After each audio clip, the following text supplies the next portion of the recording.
할렐루야. 우리 아멘으로 화답할까요? 할렐루야. 아멘. 우리 예배 나오신 여러분 환영합니다.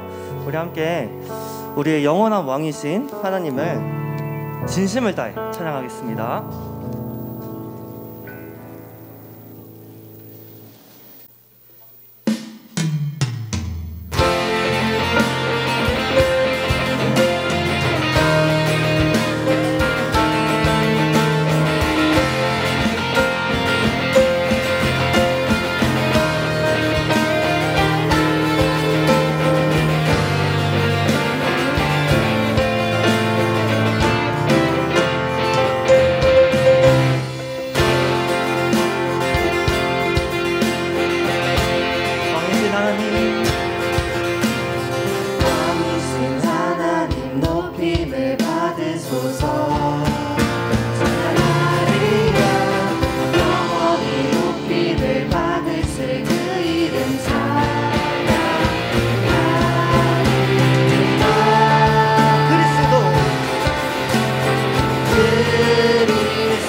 기도하겠습니다.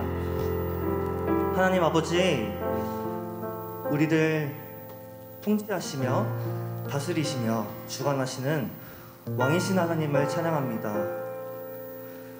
우리가 하나님 이외에 공부나 대학이나 나 자신을 왕으로 섬기지 않으며 오직 하나님을 왕으로 모심으로 어떤 일을 하든지 언제 어디에서나 어디에 있든지 하나님의 뜻을 이루기 위해 순종하는 우리 모두가 되도록 우리의 마음을 주장하옵소서. 사랑이 많으신 예수님의 이름으로 기도합니다. 아멘.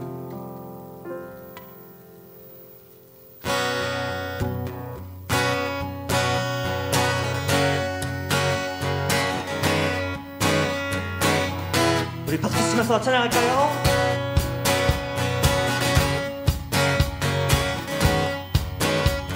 주 이름 찬양. 주 이름 찬양. 강물 흐르는 푸르한 땅에 살 때에 주를 찬양해. 다시 한번 주 이름 찬양. 주 이름 찬양. 광야와 같은 인생길 걸어갈 때도 주를 찬양해. 모든 축복 주신 주님 찬양하리. 모든 날이 다가와도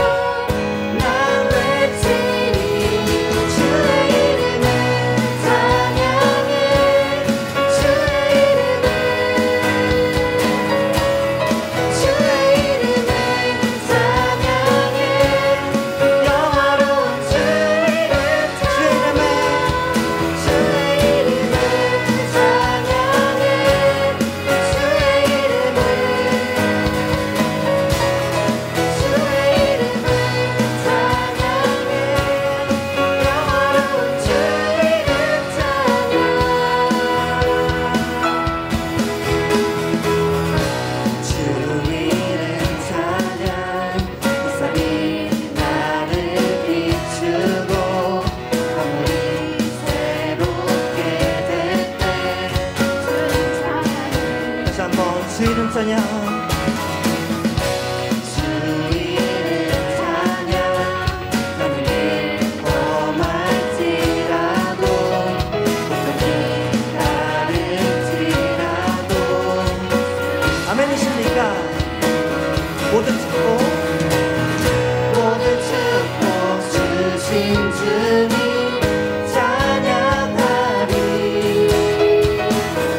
어둠 날이 다가와도 나 외치 주의 이름에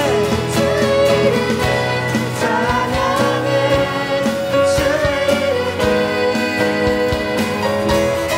주의 이름에 찬양해 영화로운 주 이름 찬양 주의 이름에 찬양해 주의 이름에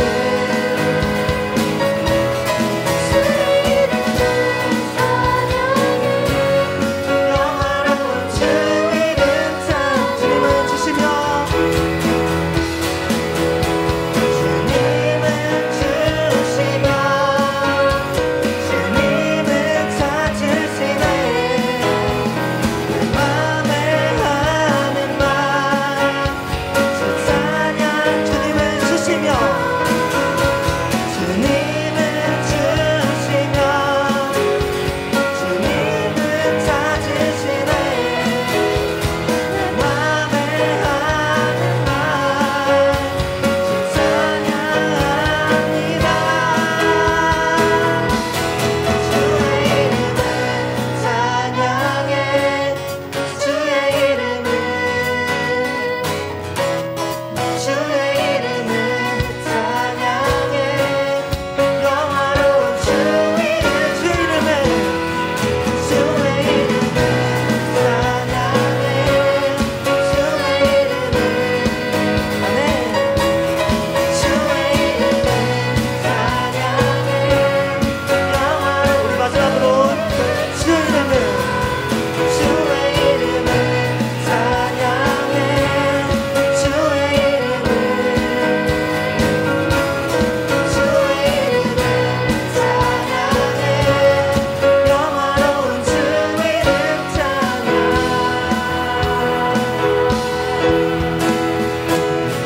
네, 하나님께 영광의 박수 올려드립시다.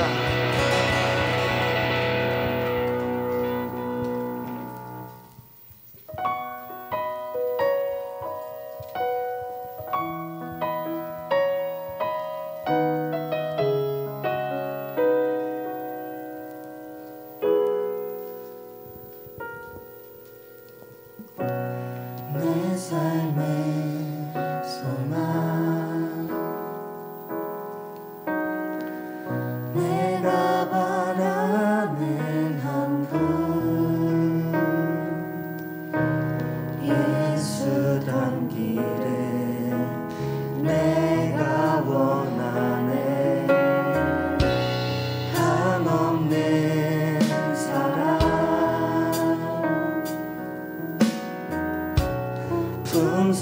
풍성한 긍휼 예수 닮기를 내가 원하네 예수 닮기를 예수 보기를 예수만 높이길 내가 원하네 내 평생 소원 예수 닮기를 예수만 닮기를 내가 원하네 온유하시고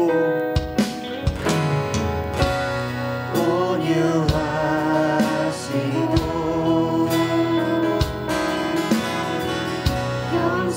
겸손하신 성품 예수 닮기를 내가 자비하시고 자비하시고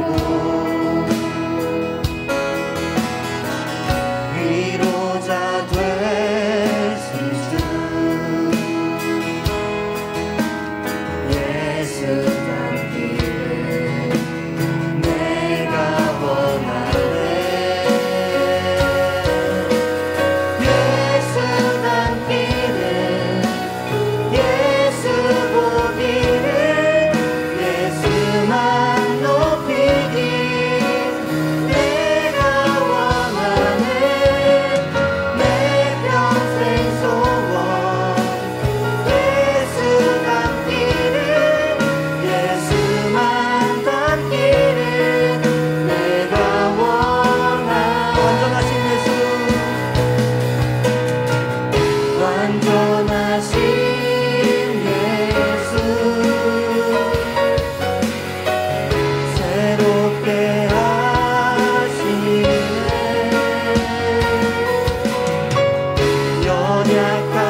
함께 기도하겠습니다.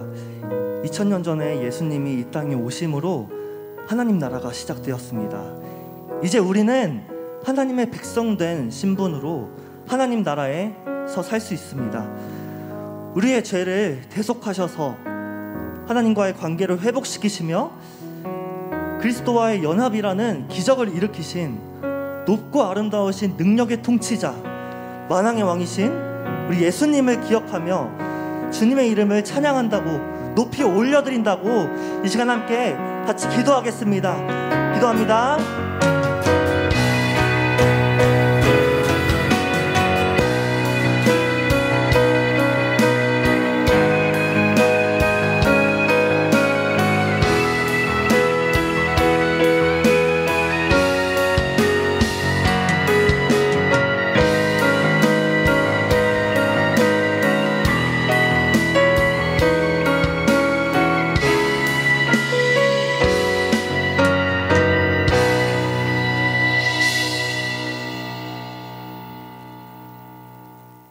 하나님은 영이시니 예배는 자가 영과 진리로 예배할지니라. 아멘. 오늘도 하나님께서 저와 여러분을 예배자로 불러주셨습니다. 겸손한 마음으로 하나님께 최고의 예배를 드려 올려드리기를 원합니다. 믿음으로 우리의 신앙을 고백하겠습니다. 전능하사 천지를 만드신 하나님 아버지를 내가 믿사오며 그 외아들 우리 주 예수 그리스도를 믿사오니 이는 성령으로 잉태하사 동정녀 마리아에게 나시고 본디오 빌라도에게 고난을 받으사 십자가에 못 박혀 죽으시고 장사한 지 사흘 만에 죽은 자 가운데서 다시 살아나시며 하늘에 오르사 전능하신 하나님 우편에 앉아 계시다가 저리로서 산자와 죽은 자를 심판하러 오시리라. 성령을 믿사오며 거룩한 공예와 성도가 서로 교통하는 것과 죄를 사하여 주시는 것과 몸이 다시 사는 것과 영원히 사는 것을 믿사옵나이다. 아멘. 모두 앉아 주십시오. 자, 오늘은 우리를 대표해서 1학년 구목장 장사라 학생이 기도하겠습니다.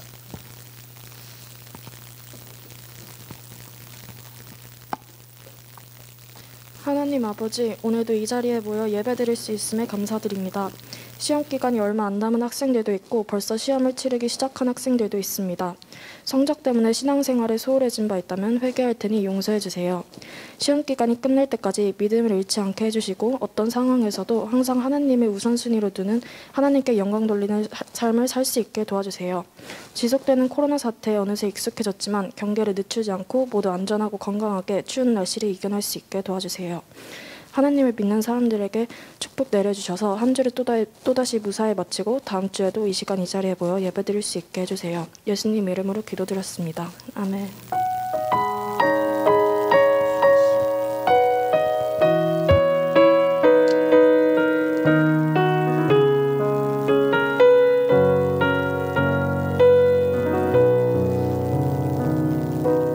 오늘 우리에게 주시는 하나님의 말씀은 마태복음 2장 1절에서 12절입니다.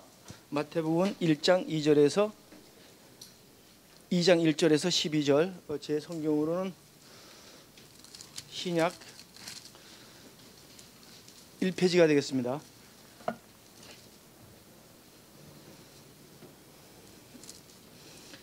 헤롯 왕 때 예수께서 유대 베들레헴에서 나시며 동방으로부터 박사들이 예루살렘에 이르러 말하되 유대인이 왕으로 나신 이가 어디 계시냐? 우리가 동방에서 그의 별을 보고 그에게 경배하러 왔노라 하니 헤롯 왕과 온 예루살렘이 듣고 소동한지라. 왕이 모든 대제사장과 백성의 서기관들을 모아 그리스도가 어디서 나겠느냐 물으니 이르되 유대 베들레헴이오니 이는 선지자로서 이렇게 기록된 바 또 유대 땅 베들레헴아 너는 유대 골 중에서 가장 작지 아니하도다. 내게서 한 다스린 자가 나와서 내 백성 이스라엘의 목자가 되리라 하였음이니이다. 이에 헤롯이 가만히 박사들을 불러 별이 나타난 때를 자세히 묻고 베들레헴으로 보내며 이르되 가서 아기에 대하여 자세히 알아보고 찾거든 내게 구하여 나도 그에게 경배하게 하라. 박사들이 왕의 말을 듣고 갈새 동방에서 보던 그 별이 문득 있어 인도하여 가다가 아기가 있는 곳에 머물러서 있는지라. 그들이 별을 보고 매우 크게 기뻐하더라.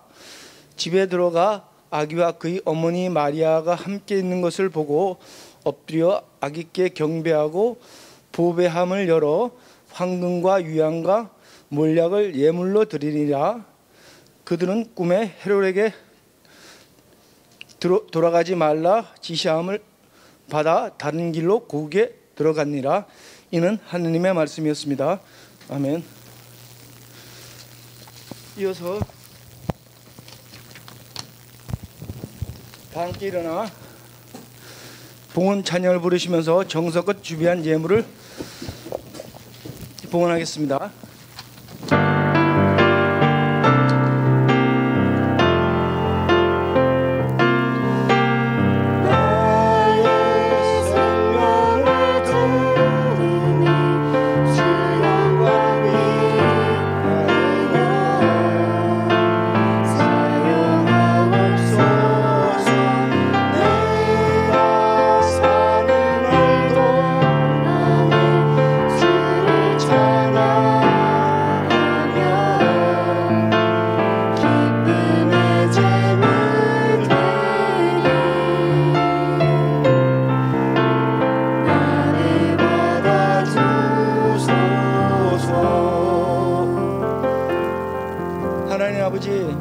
하나님의 귀한 아들 딸들이 마음을 다하여 전심으로 드리는 예물 기쁘게 받아주십시오.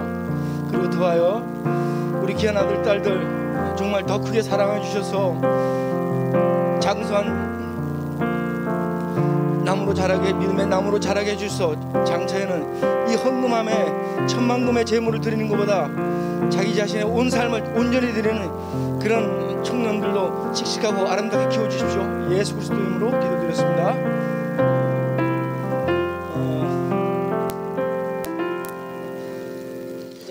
앉아주십시오.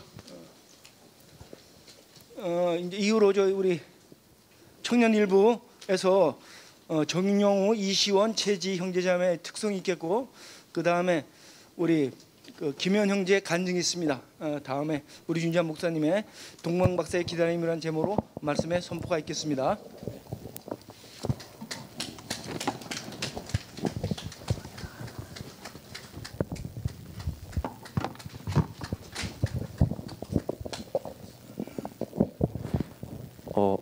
네, 여러분 안녕하세요. 네, 안녕하세요.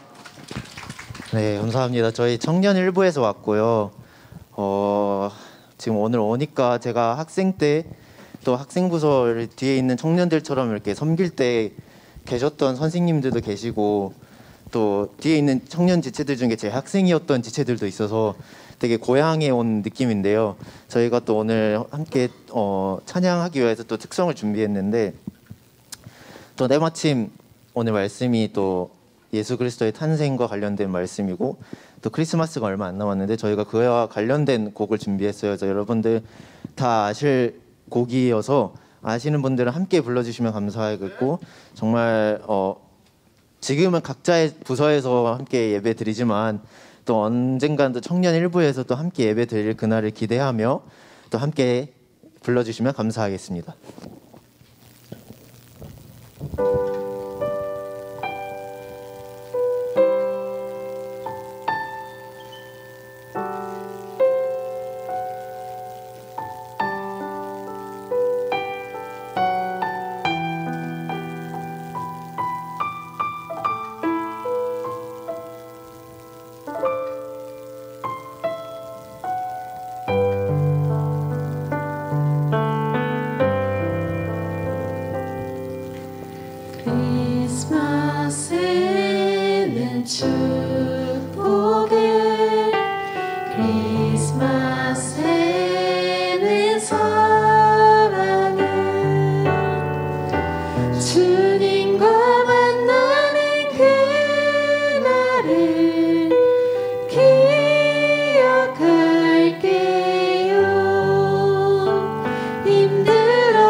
안녕하세요. 저는 청년 일부에서 온 김현이라고 합니다.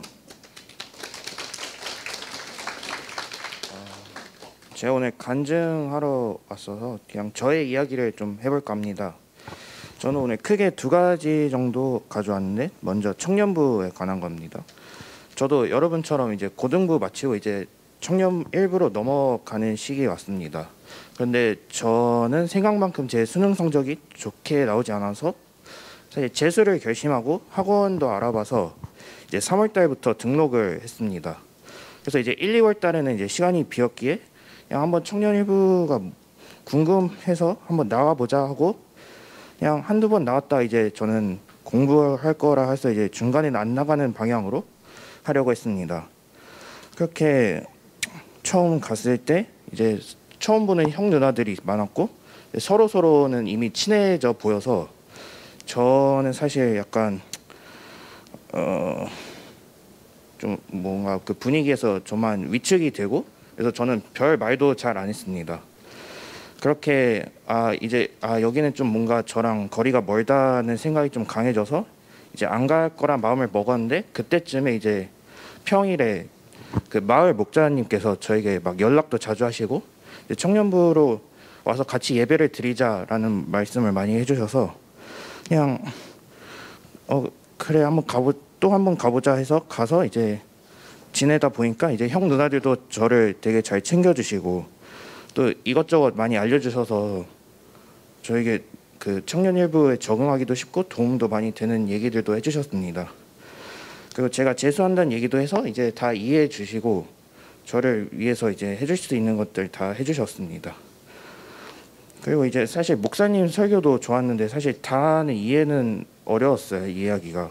그래도 어떤 부분에서 이제 제 상황에 맞는 이야기들이 있어서 이런 말씀들 통해서 제 재수 생활이 조금이나마 좀 덜 힘들게 지낼 수 있지 않았을까 하는 생각을 했습니다.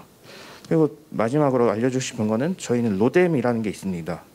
이거는 재수를 하는 학생들을 위해서 하는 모임으로 일요일에 바쁘신 분들은 이제 토요일 저녁에 로뎀이라는 모임을 통해서 하나님의 말씀을 서로 나누는 건데, 저는 이제 로뎀도 하게 되었습니다. 사실 저는 이제 일요일에 청년부도 나가는데 로뎀을 굳이 해야 되나라는 생각을 했습니다. 뭔가 이제 재수를 하는데 일주일에 2번씩 예배를 드리는 게 저에게 좀 부담이 되었기 때문인데, 이것도 청년부처럼 이제 처음 한두 번만 나갔다가 좀 이건 아닌 것 같다고 나가려 했습니다. 근데 이제 제가 딱 이제 갔는데 재수하는 학생이 저밖에 없었던 거예요. 그래서 이제 하고 이제 다음 예배 때 또 올 거냐는 질문에 저는 그냥 네 하고 그때부터 계속 다녔습니다. 근데 이거는 이제 청년부랑 좀 다른 게 형 누나들이 모임을 진행하기 때문에 뭔가 좀 마음이 편안한 느낌이 있었고, 또 그분들 또 재수를 했기 때문에 저에게 좀 이제 공부에 관한 조언들도 해주셨습니다. 그래서 이제 이것 또한 저의 재수의 힘듦을 조금이나마 덜 수 있지 않았을까라는 생각이 들어서 이것도 좋았습니다. 이렇게 좋은 말씀들을 서로 나눌 수 있는 청년부에서 와서 여러분들도 은혜를 누렸으면 좋겠습니다. 그리고 재수를 생각하는 친구들도 로뎀이라는 모임도 있으니까 이를 고려해보는 것을 추천드리겠습니다. 그럼 이상으로 간증을 마치겠습니다. 감사합니다.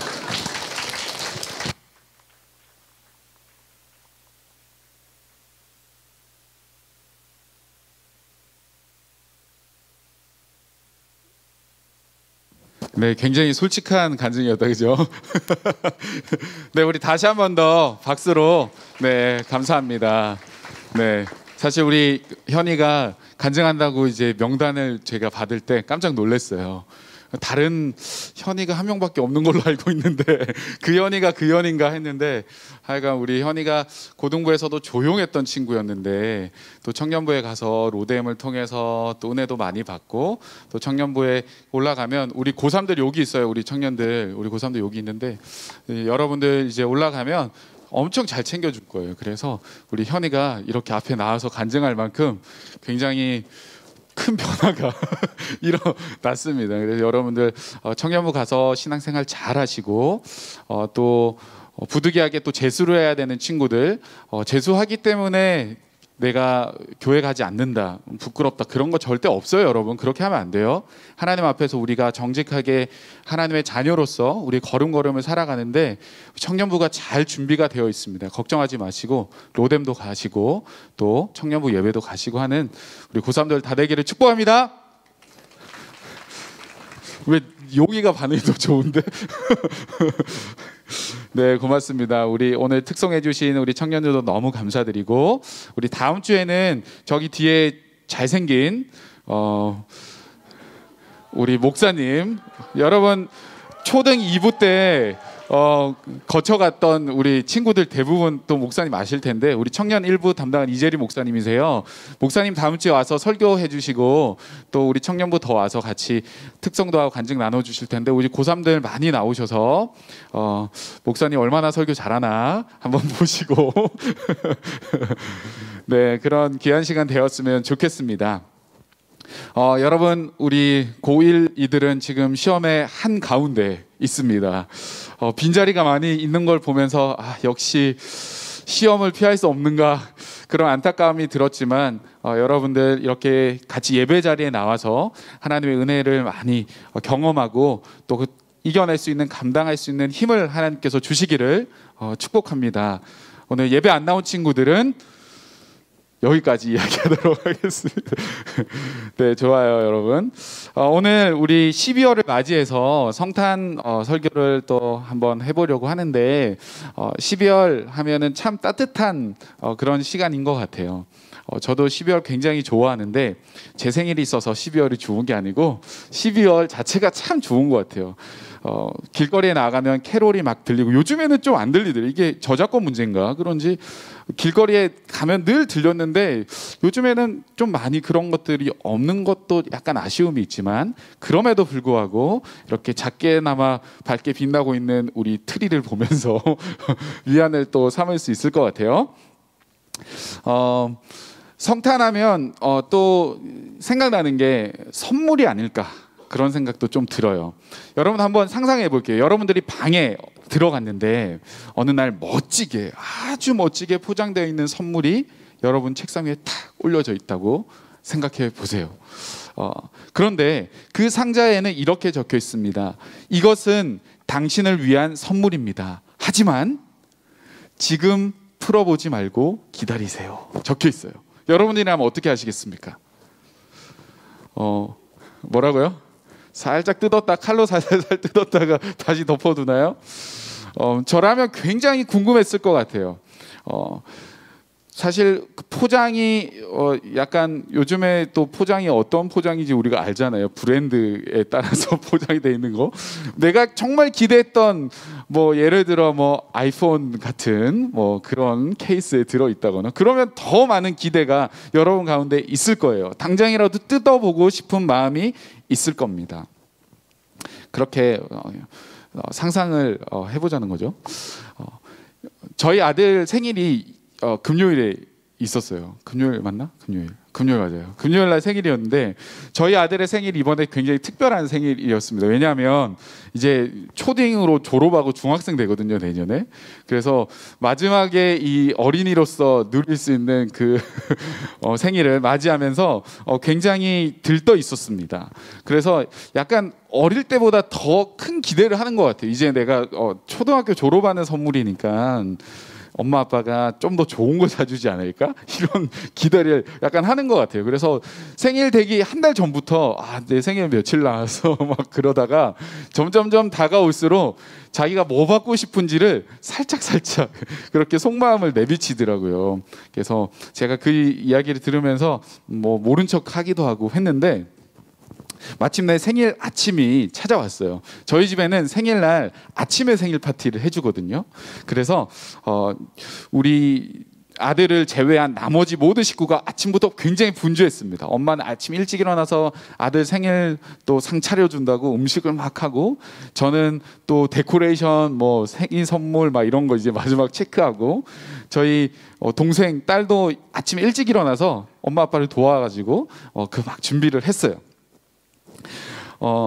저희 아들은 그때 아직 침대에 누워 있었습니다. 저희 아들이 자고 있었을까요? 안 자고 있었어.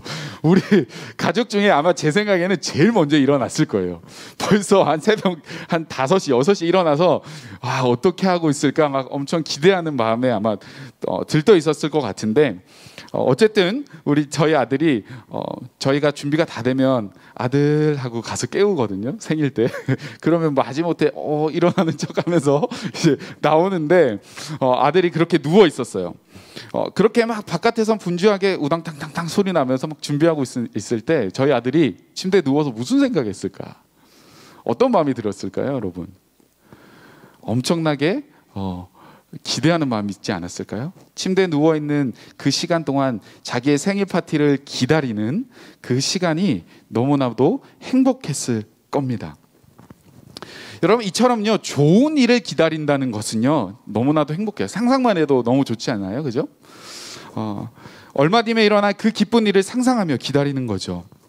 우리가 오늘 읽었던 이 본문 말씀에도 기쁜 일을 기다렸던 한 사람이 등장하고 있는데, 바로 동방으로부터 온 박사들입니다. 여러분, 사실은 이 동방 박사에 대해서 알려진 바가 사실 많지는 않아요. 여러분, 동방 박사 하면 뭐가 제일 먼저 떠올라요? 뭐라고요? 예수 그리스도. 우와, 동방 박사 하면 예수 그리스도. 우리 청년부, 우리 고등부 수준 이 정도입니다. 저는 동방 박사 하면 낙타가 떠오르더라고요, 맨 처음에. 뭐 동방 박사 하면 여러 가지 이제 떠올릴 수 있는데, 사실 성경에 이 동방 박사에 대한 기록이 별로 없어요. 별로 없는 게 아니라 없어요. 그냥 동방 박사, 동방에서 온 박사다, 요 정도. 그리고 그 사람들이 예물을 드렸다라는 그런 이야기들이, 스토리가 나와 있는데, 오늘 마태복음 2장에 그 이야기가 나와 있어요. 여러분, 마요스라고 불리는 이 박사들은요, 꿈을 해석하고 좀 특별한 지식과 능력을 소유하고 있었고, 특별히 천문학에 능통했던 자라고 합니다.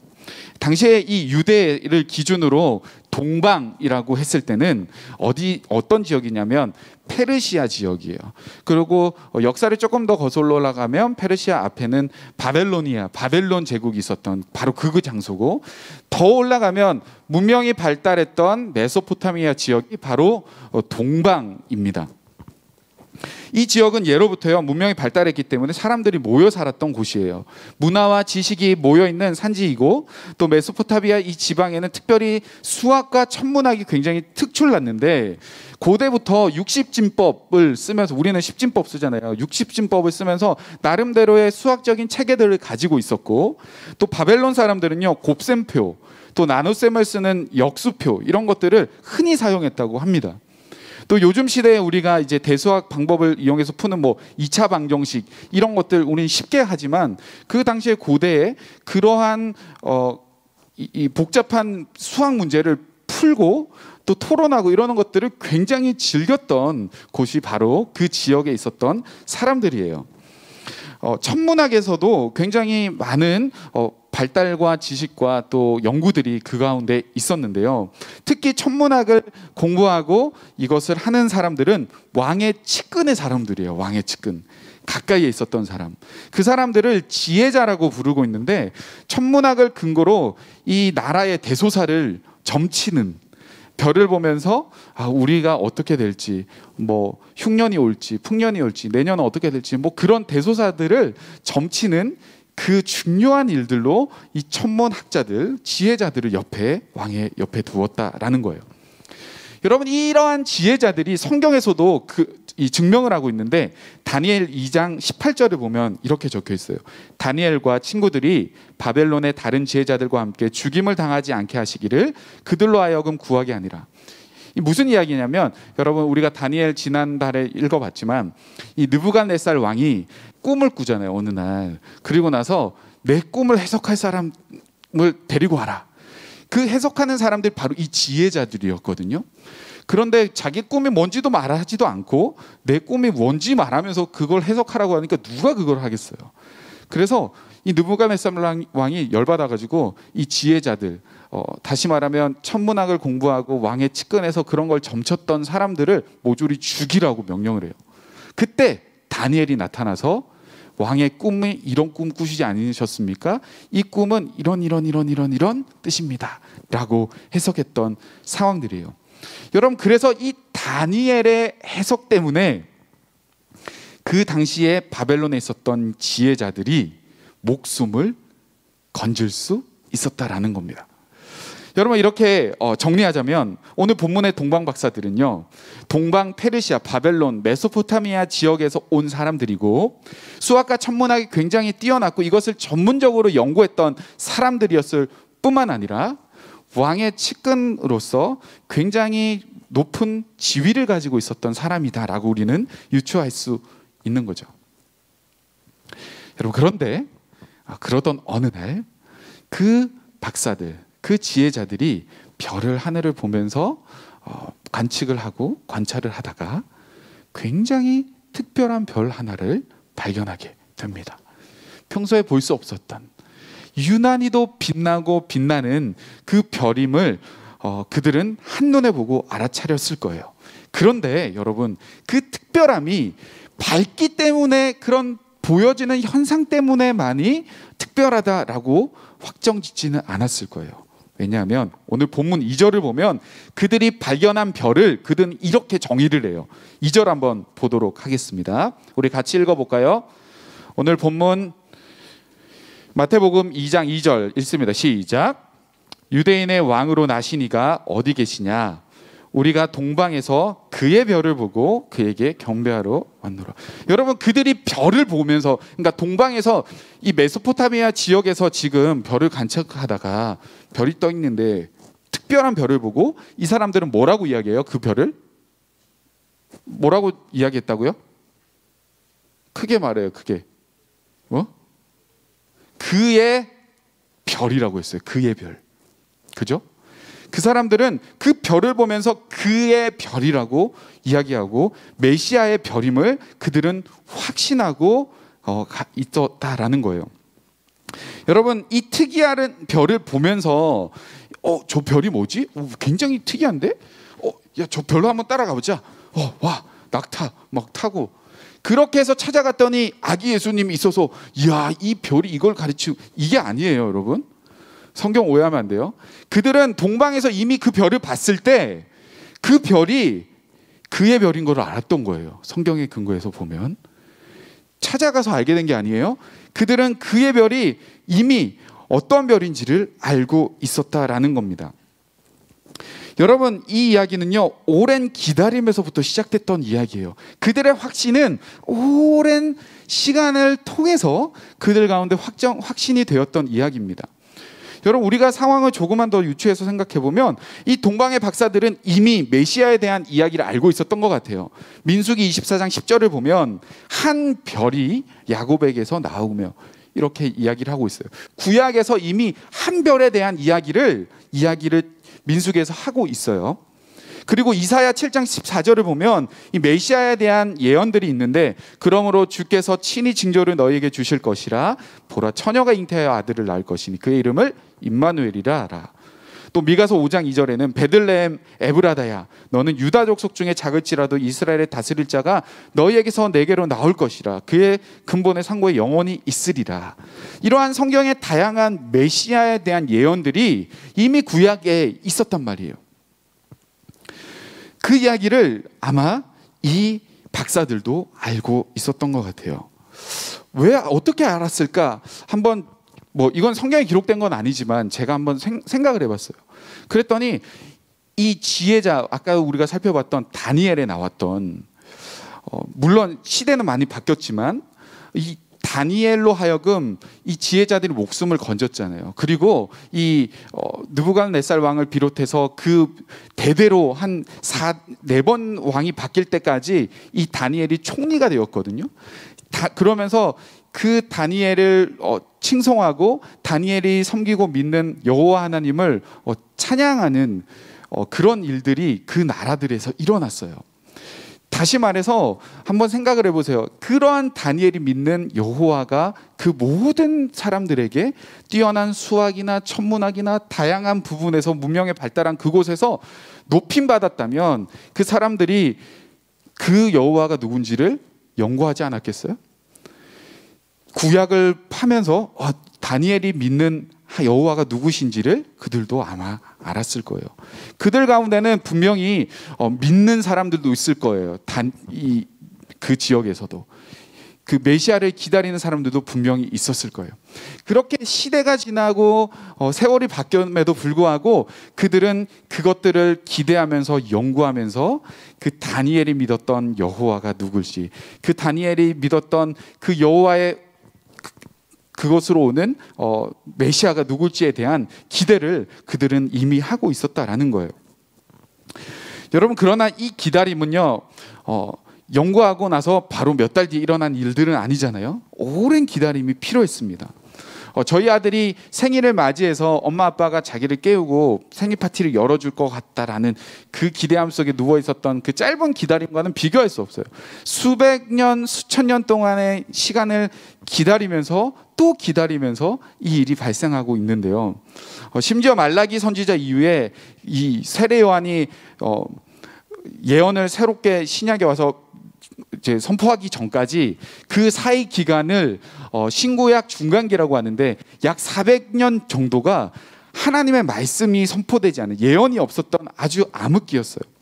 그 긴 암흑 시간 속에서도 오늘 본문의 동방 박사들을 비롯한 이 지혜자들은 그들에게 또 자식들에게 또 학자들에게 그것들을 전수하고 알려주고 유대인들이 믿는 이 메시아가 올 거다, 어떻게 올 건지 그 별에 대한 이야기, 이런 것들을 계속해서 전달해 주었을 거예요.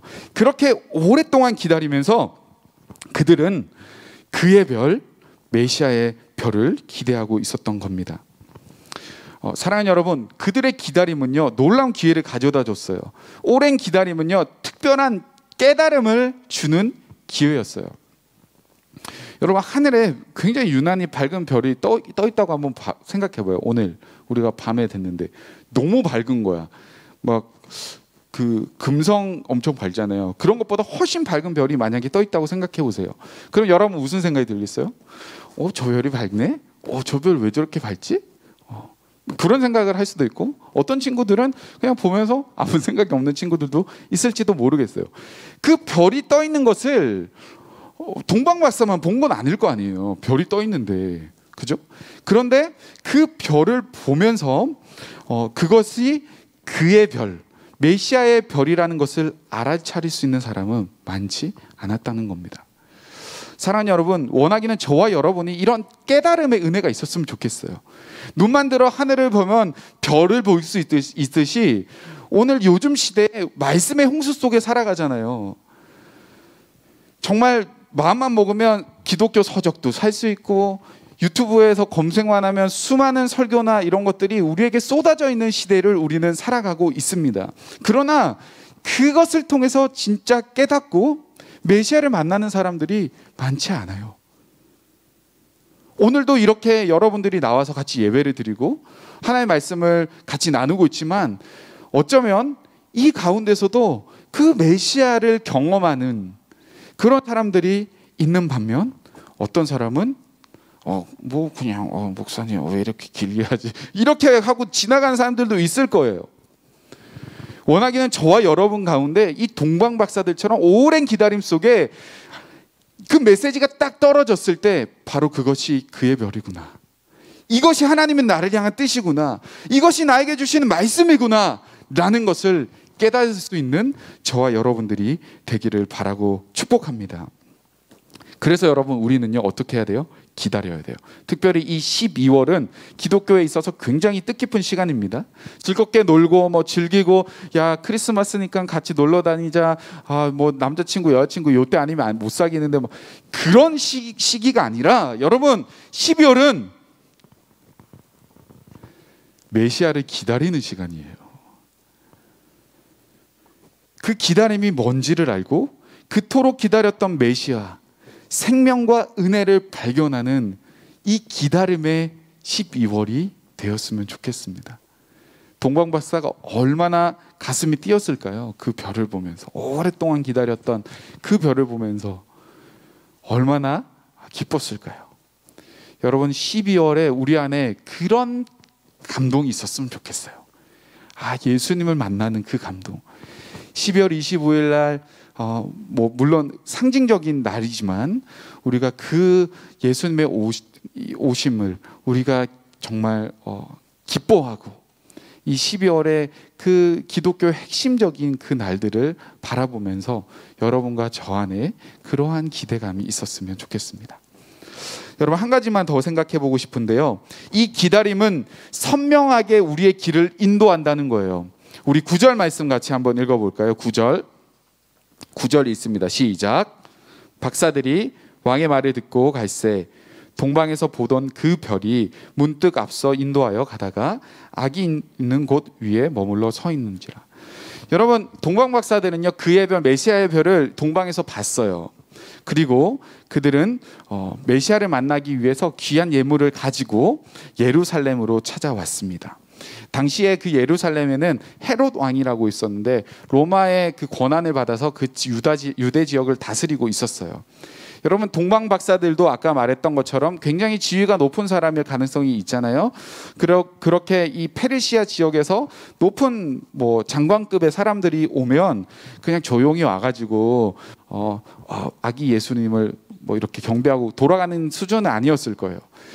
어쨌든 나라의 이름으로 그들이 갈 때는 그 다른 나라에 갔을 때 타국에 갔을 때 그 왕과 그 지도자들에게 인사를 하고 우리가 누구인지 왜 왔는지 이런 것들을 이야기하는 거 굉장히 당연한 자연스러운 상황이에요. 그래서 그들이 제일 먼저 예루살렘에 도착해서 갔던 곳이 그 지역을 다스리던 헤롯 왕에게 찾아간 거예요. 그래서 인사를 하고 그러면서 우리가 그 놀라운 별을 받고 메시아를 기대하는 마음에 왔다 이런 이야기를 했던 거죠. 그렇게 이렇게 예루살렘에 찾아왔는데요.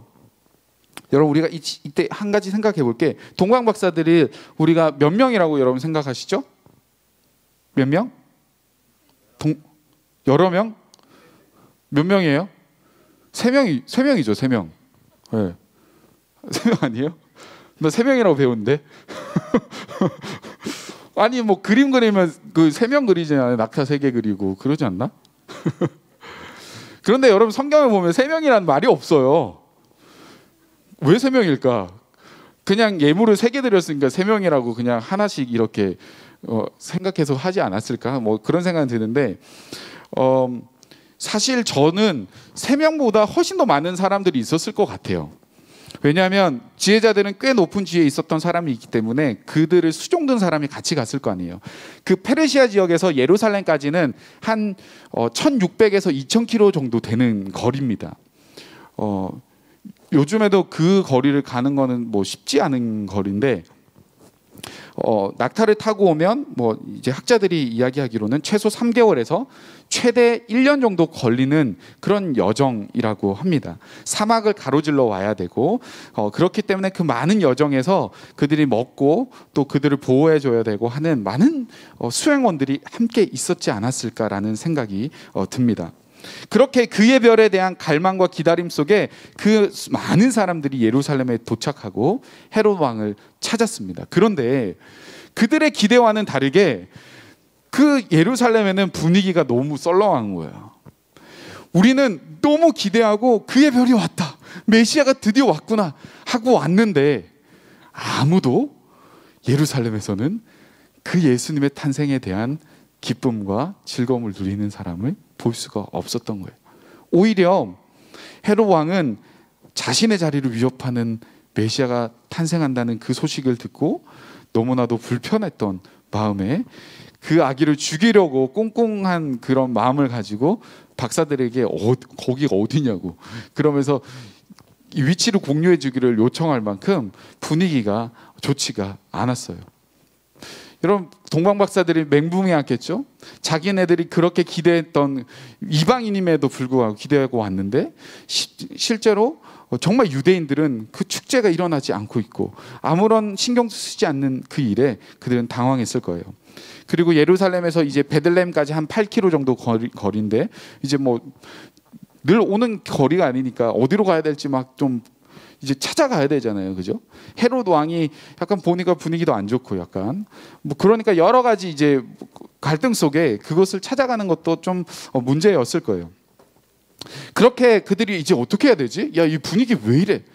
그렇게 당황해하고 있을 때 그때 그들 앞에 다시 나타나는 것이 있었어요. 뭐예요? 바로 그 별이 다시 문득 나타납니다. 그들은 문득 그들 앞서 나타난 별에 다시 한번 신기하며 그 별을 따라갔습니다. 그 별은 아기 예수가 있는 곳까지 선명하게 그들을 밝히며 인도하다가 그 별이 어느 순간 멈춰섰어요. 어디에 멈춰섰을까요? 바로 아기 예수가 있는 한 마구간에 멈춰서게 되었습니다. 여러분, 수많은 위협을 뚫고 긴장과 당황스러움과 또 얼마나 오랫동안 여행을 하면서 피곤했겠어요. 그런 여러 가지 상황 속에서 마침내 그들은 그토록 기다리고 기다렸던 메시아 아기 예수를 만나게 되었습니다. 사랑하는 여러분, 하나님은요, 어둠을 걷고 있는 하나님의 백성에게 언제나 그의 빛을 비춰주기를 원하세요. 오랫동안 기다렸던 그 기다림, 또 그 오랜 시간을 걸어갔던 그 기다림 속에서 하나님은요, 동방 박사들에게 빛을 비춰주시는 것처럼 그 기다림은 선명하게 하나님의 인도하심을 경험할 수 있는 기회가 되는 겁니다. 사랑하는 여러분, 우리 모두는 우리 인생의 걸음을 걸어가고 있어요. 동방 박사처럼 우리도 걸어가고 있습니다. 그때 여러분들은 무엇을 기대하며 무엇을 바라보며 무엇과 함께 걸어가고 있나요? 여러분들은 여러분들의 삶 속의 걸음걸음마다 하나님께서 밝은 빛을 비춰주셔서 문득 우리 앞에 나타나는 그 별을 따라갈 때 가장 확실한 길로, 가장 정확한 길로 인도해 주실 것을 여러분 믿고 걸어가고 있나요? 아니면 내 성적에 따라서, 아니면 내 상황에 따라서 그렇게 내 능력과 내 힘과 그냥 상황에 휩쓸리면서 여러분들의 삶의 걸음걸음을 선택하며 살아가고 있나요? 사랑하는 여러분, 하나님은 저와 여러분 모두에게 그 밝은 빛을 비춰주기를 가장 원하시는 분이세요. 우리의 삶의 순간순간마다 어려운 고비고비를 만날 때마다 어떻게 해야 될지 모를 때, 당황스러울 때, 두려울 때, 그때마다 하나님은 그의 별을 문득 우리 앞에 보여주시고 그의 앞길, 우리의 앞길을 선명하게 비추시고 인도해 주시는 그 놀라운 은혜가 저와 여러분에게도 있다라는 겁니다. 여러분, 그 은혜를 경험했으면 좋겠습니다. 12월은 기다림의 달이에요. 기다림의 달. 예수님의 탄생을 기다리고 그 기쁜 소식을 기다리는 것입니다. 창세기 49장 18절을 보면 여호와여 나는 주의 구원을 기다리이다 라고 기록되어 있어요. 여기에서 주의 구원을 기다린다 라고 하는 그 기다리다 라고 번역되는 히브리 단어는 간절히 바라보다, 숨어서 바라보다, 기다리다, 이런 뜻을 가지고 있습니다. 한마디로 말하면 파수꾼이 적들이 오는지를 지켜보면서 기다리는 거예요. 간절히 바라보고 조심스럽게 숨어서 바라보고 그렇게 바라보는 것이 그 기다리는 의미입니다. 원하기는 저와 여러분이 모두가 이 기다림의 의미를 경험하는 한 달이 됐으면 좋겠어요. 간절히 바라보고 파수꾼처럼 누구보다도 내가 가장 먼저 그 기다림의 끝에 있을 그 놀라운 영광, 그 은혜, 그 복음의 기쁨, 성탄의 즐거움을 우리의 이 12월의 그 기다림의 끝에 여러분들이 발견했으면 좋겠어요. 하루하루 공부한다고 바쁘고 고3들은 이제 논다고 바쁘고 그렇게 정신없이 살아가다가 여러분 정말 진정한 복음과 그 기쁨을 놓칠 때가 많은 거예요. 그러나 우리의 삶을 잘 돌아보면서 그 기다림 속에, 그 여유 속에 하나님의 은혜를 발견하는 저와 여러분 다 되기를 원합니다. 우리 찬양하며 기도하기를 원하는데요.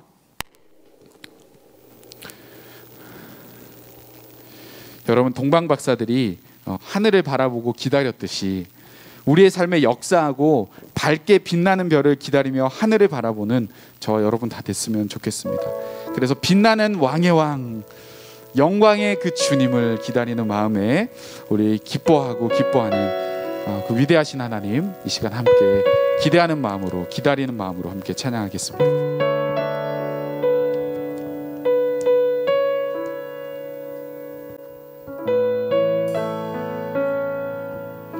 빛나는 왕의 왕, 빛나는 왕의 왕, 영광의 주님, 영광의 주님, 온 땅 기뻐하라, 온 땅 기뻐하라. 광채의 옷 입고 어둠을 물리쳐, 어둠을 물리쳐, 저 원수는 떠내, 저 원수는 떠내. 다시 한 번 더. 빛나는 왕, 영광의 그 주님을 우리가 찬양합니다. 영광의 주님, 온 땅 기뻐하라, 온 땅 기뻐하라. 광채의 옷 입고 어둠을 물리쳐, 저 원수는 떠내, 저 원수는 떠내.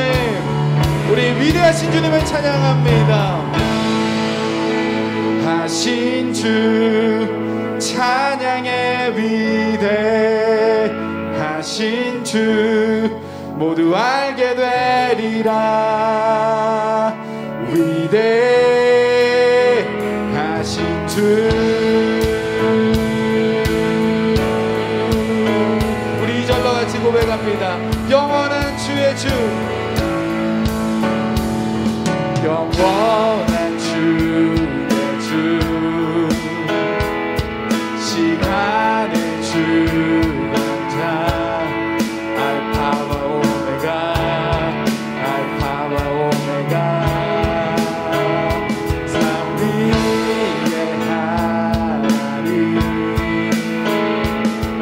아바 성령 예수, 사자와 언약, 사자와 언약,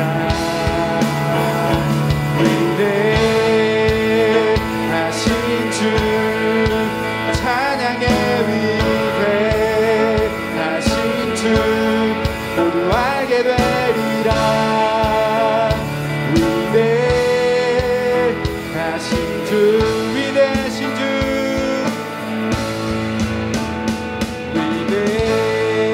위대하신 주 찬양의 위대하신 주 모두 알게 되리라. 위대하신 주. 아멘. 위대하신 하나님께서 저와 여러분들의 삶을 그렇게 비추시고 인도해 주실 거예요. 위대하시고 어둠을 뚫고 모든 것의 왕의 왕 되신 그 주님께서 여러분들의 아픔과 여러분들의 두려움 삶의 그 걸음의 순간순간마다 우리 앞에 문득 그의 빛을 비춰주셔서 우리가 어디로 가야 될지, 우리가 헤매일 때 하나님께서 인도해 주실 거예요. 그 빛이 우리의 삶 가운데 임하여 주셨고 이미 예수 그리스도를 통해 우리에게 보여주셨습니다. 여러분, 이 시간 함께 기도할 때 그 위대하신 하나님을 발견하는 이번 한 주 12월달 될 수 있도록 도와달라고 우리 그런 마음으로 이 시간 함께 기도하며 나아가겠습니다.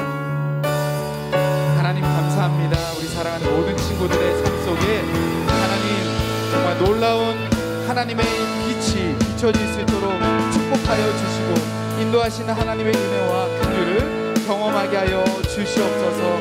하나님 정말 두려워서 어둠 가운데 어디로 갈지 모르는 하나님 우리의 인생의 연약함 속에서도 하나님이 문득 그의 빛을 비춰주시고 인도하시는 것처럼 하나님 우리 사랑하는 모든 친구들의 걸음을 축복하여 주시고 가장 선한 길로 인도하여 주시옵소서. 오 하나님 복방 박사의 그 기다림이 우리의 기다림 되게 하여 주시고 그 하나님의 살아계심을 경험하는 우리 모습을 기도합니다. 감사합니다. 참 어둡고 참 춥고 때로는 어디로 가야 될지 몰라 당황스러운 우리의 삶의 걸음걸음에 하나님 우리의 삶의 그 무게 속에 하나님 우리를 홀로 내버려 두지 않으시고 그때마다 문득 우리에게 그의 빛을 비춰주셔서 고맙습니다. 우리 사랑하는 친구들, 우리 앞에 놓여있는 현실의 문제 속에 하나님 함몰되어서 그것만 바라보고 그것 때문에 좌절하는 자들이 아니라 하늘을 바라보며 정말 기이하고 놀라운 그 빛을 바라보며 하나님께서 우리의 삶을 선하게 인도하시는 그 일들을 경험할 수 있도록 하나님께서 축복하여 주시옵소서. 구주 예수 그리스도의 은혜와 하나님 아버지의 사랑과 성령의 교통하심이 밝고 밝은 그 빛을 쫓아 우리의 삶을 정말 주님과 함께 동행하기로 결심하고 다짐하는 우리 사랑하는 모든 고등부 친구들 머리머리 위에 우리의 삶 속에 하나님의 영원하신 은혜가 있기를 소원하며 하나님께서 함께하여 주시기를 축원하옵나이다. 아멘.